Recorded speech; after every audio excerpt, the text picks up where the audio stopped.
Video का notification सब तो पहले वीर तक पहुँचे। दोस्तों रोजाना तराजू वीर तुहाडे वास्ते माशाल्लाह फ्रीजन तक क्रॉस बखड़ी गाय इस गाय की वीडियो लैके हाजिर हो। इंशाल्लाह उम्मीद करांगे वीरां नूं वीडियो पसंद आएगी। माशाल्लाह सिरों को गा नस्लजात वीरां दे सामने बाकी किरमा वारा सुई है किन्ना दुध है गब्बन है यानी ये सारी गल्लां मालकां माशाल्लाह सोहना थान लग्या मुठ पर कला कला थान पूरियां विरलां ते माशाल्लाह गां नस्ल जात वालों पूरी है। माड़ा टुरया जी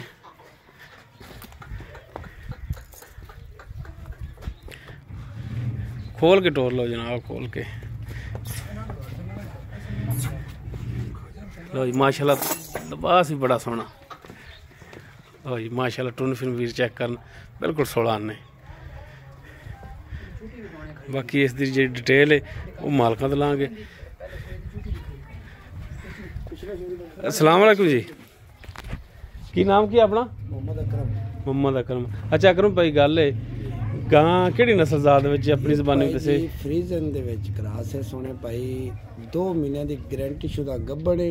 अच्छा मालक इत्थे आके चेक करा लवन दुध 8 सेर ना देवे आण जाण दा किराया साडा मालकां दा खर्चा साडा साडी वैड वापस कर देन। मजबूरी पिछे वेचण लगे तो वेखना कोठे अई करी कैमरा मारी कोठियां दी छत्तां ते सिर्फ छत्तां पाणियां ने इस कोलों गां वेचण लगे हैं पहले। अच्छा 2 महीने दी गब्बड़ ने गारंटी ना दुध जड़ा 8 किलो तो चोंदे पै जे? हां जी 2 टाइम नहीं टीका नहीं कुछ थापी मार के थले पै जे। अच्छा बगैर टीके तो बगैर पाड़े तो ठीक हो गया। थापी मार के थले पै जा 1 मिनट तो पहले पसमे थणा दी गारंटी है एडा मोटा चोण आवेगी अल्लाह दे हुक्म नाल।